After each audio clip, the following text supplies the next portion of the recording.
Nairobi is the home of big slums like Kibera, Mathare, Korokocho, and the Kayabas. And I'm sure, Madam Speaker, you've never heard of a slum called Silanga, etc. The deplorable state that these citizens, Kenyan citizens, are living in have continued to be ignored by policy makers and also legislators in this and the other houses, Madam Speaker.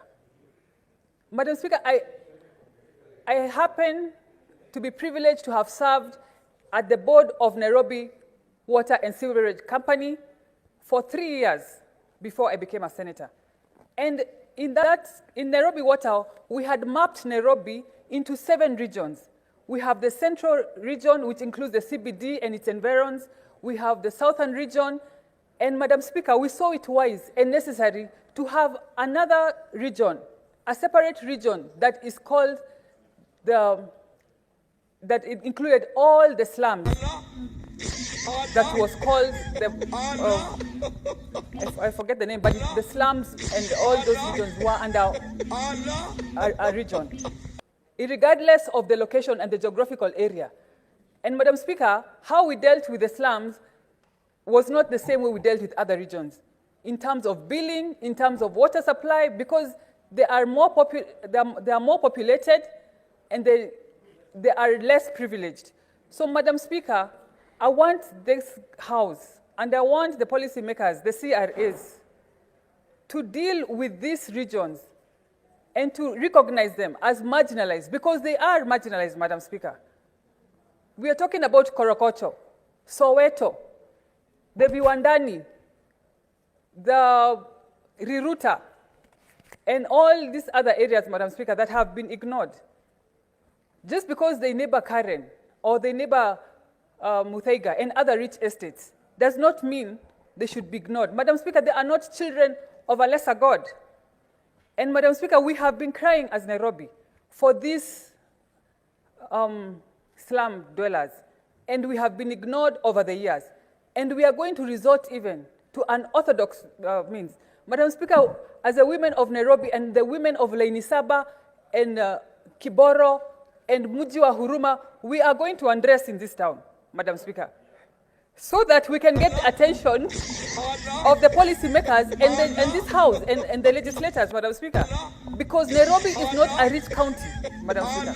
We are not a rich county. Just because we are the seat of government and we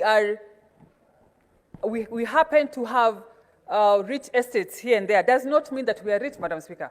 And enough of this talk. We are going to find solutions for ourselves. Just like Governor Wavinya said that Kambas have their own ways of solving things. Nairobi, we are going to find a way of solving this means and having our slum dwellers recognized by the highest office.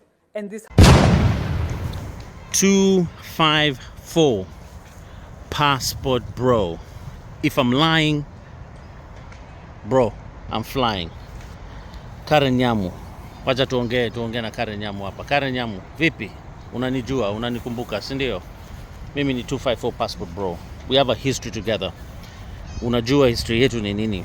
Si history ya mapenzi, ni history ya kuhusiana kisiasa. Tumefanya kazi ya kisiasa pamoja, tumepiga debe pamoja, tumezunguka pamoja, lakini as much as you're my good friend, unaanza kuniangusha.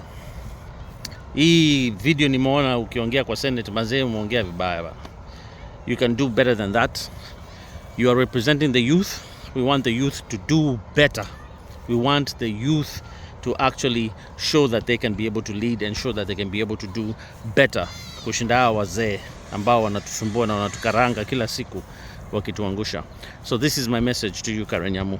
I know you can do better. Please, your debates, the things, the issues you forward in Senate, the way you carry yourself in public and the way you carry yourself in private is very key and very important to the future of our country and the image of the youth leaders. Because sasa kama youth leaders ndo watakuwa watu ambao wanaongea matope, our behave vizuri in public, They're always having issues about their private life being put in public and exposed to the public. Hiyo itatuangusha na hiyo itafanya wazee kukuwa justified that they need to be the ones who are leading. So we need to set good examples. Karen Nyamu, you know we have a history. You know we go from way back.